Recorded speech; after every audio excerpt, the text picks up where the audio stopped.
Welcome everyone to the Holly Jolly Holiday Edition of Leopard Vision. This month, we cover everything from tree farms to Trashion Shows, as well as the magic of our city's Christmas traditions. We also take a look at what the holidays are really about as the community gives back throughout the season. I'm Penelope Sims. And I'm Sophie Hunt. Welcome to Leopard Vision. In 5, 4, 3, 2, 1, roll it.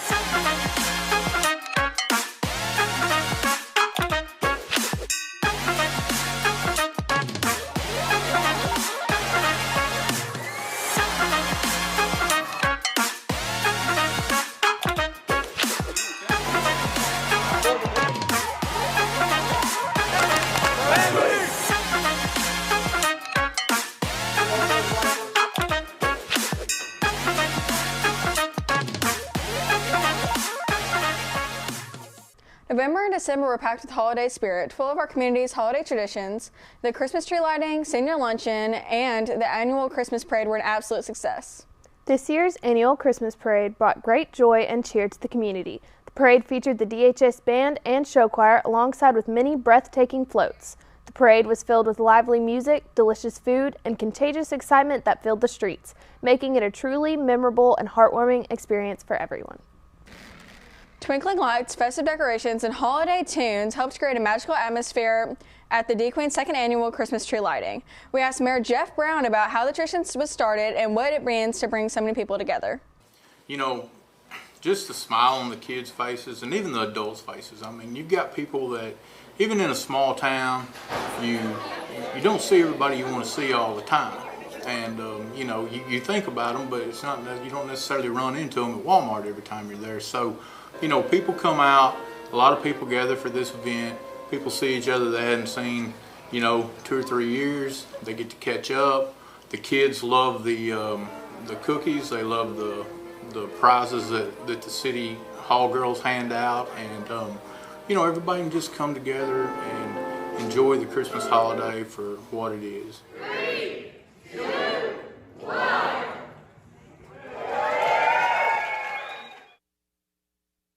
We dove into what the month of December is like for Tara and Dennis at the Red Colony Tree Farm. They share their joy of the holiday season and their passion for providing families with the perfect Christmas tree. In January of 2020, Dennis and Tara Kearns were faced with a major decision. They knew they had a lovely farm in Sevier County, but they did not know what they wanted to do with it. Well, we had this land and we weren't really sure what to do with it, and so I prayed about it one night before I went to bed, and the next morning I woke up with this tree farm on my mind. So I called him at work. She said, I know what I want to do with the farm. I said, you want to grow a Christmas tree farm? We hadn't even talked to each other about a Christmas tree farm, so. How could you not after that? I mean, so here we are. So the couple began planting the seeds for a new business adventure. Those seeds have grown into rows of neatly groomed evergreens and a Christmas tree farm just outside of Blocksburg. The Kearnses offer much more than just Christmas trees. We have a gift shop. I make most of the stuff in the gift shop. We do have some retail stuff. We have a lot of Christmas decorations and ornaments and stuff like that. For 3 years, the Kearnses have been spending long days and nights tending to their crop. Now that their farm is open, they are tending to the needs of customers and looking for that perfect Christmas tree. We are growing. We're going to continue to grow. We enjoy going to Christmas tree farms with our family, so I hope that we can bring something new to the community that we haven't had here before, to enjoy Christmas traditions and making memories with their kids. They want the community to come together and support them with their new responsibility. The tree farm is located in Locksburg, Arkansas at 300 Red Colony Road. As they grow, they hope to help more communities find their perfect Christmas tree. If a tree isn't what you're looking for this season, you can always stop by their family-friendly gift shop. Reporting for DQTV, I'm Presley Parson. This year, our local police officers continued a well-known tradition, Christmas 911. Loved ones and peers gathered together to help kids in need enjoy the holiday season. Christmas 911 is a local tradition that's been going on for about 20 years. It's an event where members of the community come together to give back to others. We spoke to Chief Scott Simmons and Deputy Chris Hell from the Sevier County Sheriff's Department to see what this event is truly about. We enjoy doing this. The kids are absolutely wonderful. We enjoy shopping with the kids. You know, there's everybody from all of us to all the different agencies throughout the whole entire county that gets involved with this. I think it bridges the gap between the police, law enforcement, and children. It shows them that we're not just out for the bad guys, we're also there to serve the community. We just hope that we can make a difference in some of these kids' lives, and for them to be able to understand that, hey, we're there to help. Christmas 911 really is a great example of the community's commitment to showing our youth what Christmas is truly about and giving them an opportunity to share the Christmas joy. At the end of the day, our county never fails to come together. Reporting for DQ-TV, I'm Ava Billingsley. Miss Irvin and her students aim to bring joy this Christmas season with their second annual toy drive. FCCLA members showcase their efforts as they collect and distribute toys, spreading holiday cheer, making a positive impact. The Toy Drive is one of our community service projects for FCCLA. The junior high chapter is collecting gently used toys, and they are going to clean them up, sort them by age group, and then we're going to distribute them to families here in the community.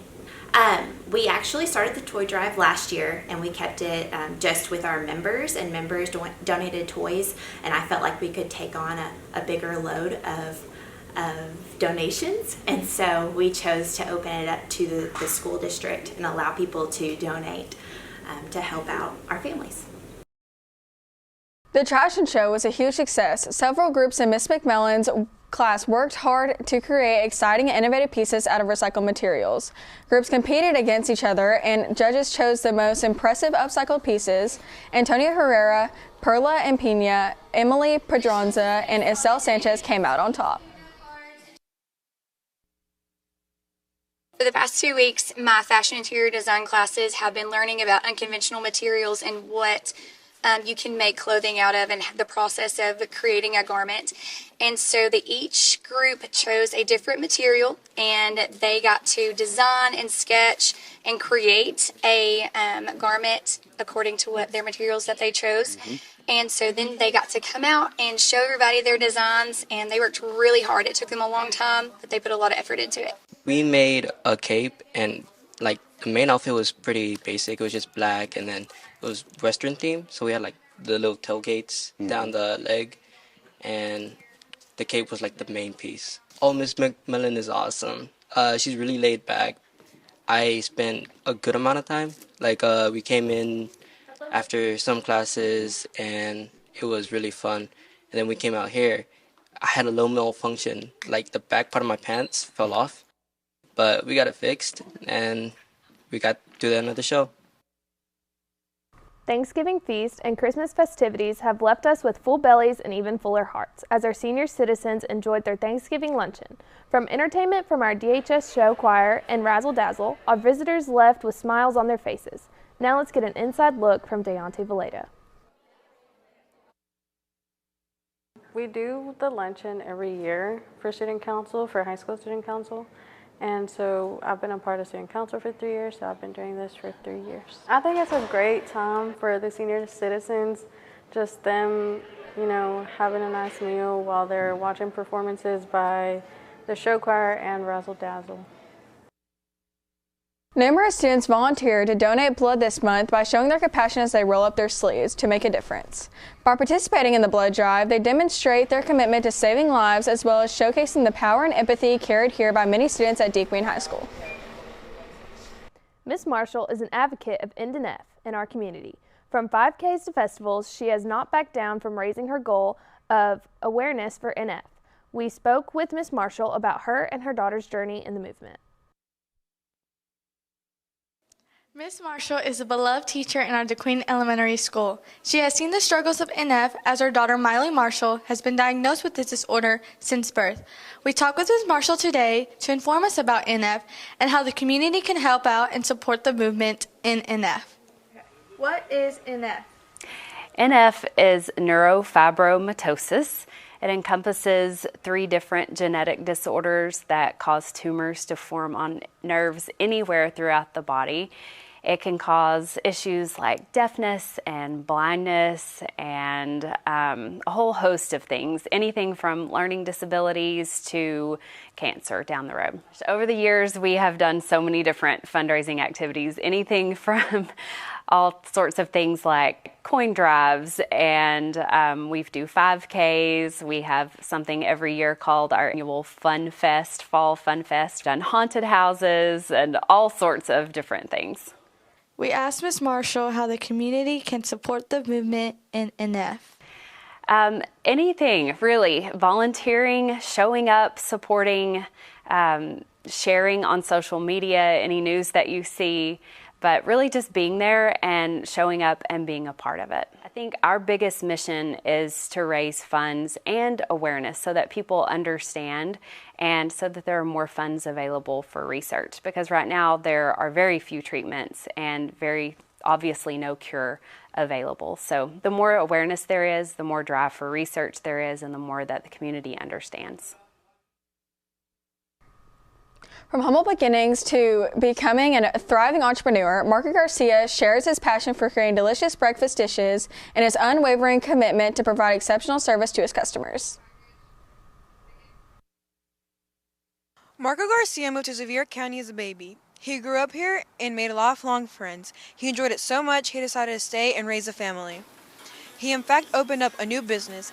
We spoke to him to learn more about how his new business came to be and the influences behind it. Well, I used to cook for a couple places, and I really enjoyed that. And then I used to work off, so my wife and my kids were really what inspired me to start a little bit more. Opening up a business is already challenging. For Marco, the recent passing of his wife made the challenge even more difficult. He credits his family, friends, and especially the community for stepping up and helping get the food truck going. Well, it's fairly new, so I didn't have to do a whole lot to it. It's mainly me putting up all the food and everything else that goes to it. A lot more work than what I thought, for sure. Really, it boosted my self-esteem when they came by and they started buying it, and kind of boosted me up. So I figured everybody would kind of enjoy something a little bit different. Yeah. Oh yeah. They've been real supportive through everything, allowing me to be here where I am now. He also gives us an insight on his fan favorite dishes off the menu. My best seller, I highly recommend, if you're into burgers, Pineapple Express, if you're a big pineapple guy. Also the Firecracker Burger, it's a little spicy, but it's really good. Burrito-wise, I would highly recommend the Meat Breath Burrito and the Spicy Ranch Burrito. Be sure to stop by the Grub Spot in downtown DeQueen to get your very own at 103 North 3rd Street. Reporting for DQTV, I'm Marlene Tellez. This is really good. We hope you enjoyed this month's show packed with Christmas and holiday school spirit. Make sure to stick around and have a very Merry Christmas Leopard overtime. Have a sleigh day, everyone, and remember, it's always a great day to be a leopard. Hey, why does Rudolph love Beyonce? I don't know, Penelope, why? Because she slays.